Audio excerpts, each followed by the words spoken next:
স্বাধীনতা প্রাপ্তির ১০০ বছরের পূর্ণ লগ্নে দেশের সার্বিক উন্নয়নের সাথে রাজ্যের প্রগতি কোথায় গিয়ে পৌঁছবে তার ভিশন ডকুমেন্ট প্রকাশ করলেন মুখ্যমন্ত্রী প্রফেসর ডক্টর মানিক সাহা। এই উপলক্ষে প্রজ্ঞা ভবনে আয়োজিত অনুষ্ঠানে মুখ্যমন্ত্রী ছাড়াও রাজ্যের মন্ত্রিসভার একাধিক সদস্য উপস্থিত ছিলেন রাজ্য পুলিশের মহানির্দেশক অনুরাগ ধ্যানকর, মুখ্য সচিব জে.কে. সিনহা সহ অন্যান্যরা। অনুষ্ঠানে মুখ্যমন্ত্রী জানান, বিকশিত ত্রিপুরার ভিশন ডকুমেন্ট দেশের মধ্যে প্রথম সারিতে রয়েছে। মাননীয় প্রধানমন্ত্রীজি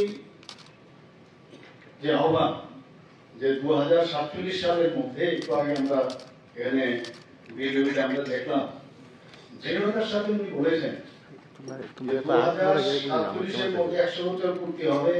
ডেভেলপিং কান্ট্রি আমরা ছোটবেলা থেকে শুনে আসছি কবে যে ডেভেলপ হবে, কিন্তু এই ধরনের নেতৃত্বে কিন্তু আমরা আগে দেখিনি। ওনার দৃঢ়তার সাথে যেভাবে বললেন যে কেন আমরা 100 বছর আমাদের পূর্ণ হবে, আমরা ডেভেলপ কান্ট্রি, আর শুধু ডেভেলপ না, সর্বস্তরে এবং বিভিন্ন প্যারামিটারের উপর ভিত্তি করে আমাদের ডেভেলপ হতে হবে, বিকশিত হতে হবে।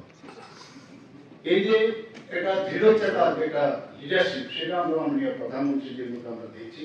এবং সেইভাবে আজকে সমস্ত রাজ্যে যদি বিকশিত না হয় তাহলে বিকশিত ভারত কোথা থেকে হবে?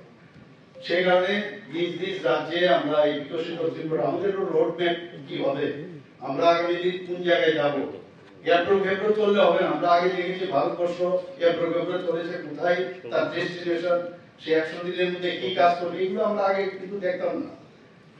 আমরা এখন ভারতীয় জনতা পার্টির নেতৃত্বাধীন সরকার, এনডিএ সরকার আসার পর আমরা দেখছি যে একটা নির্দিষ্ট গাইডলাইন্স এবং তার রোড ম্যাপ, নির্দিষ্ট টাইমলাইন, এগুলো মাথায় রেখে কিন্তু সব ডিসিশন আমরা চেষ্টা করছি, শেখার চেষ্টা করছি,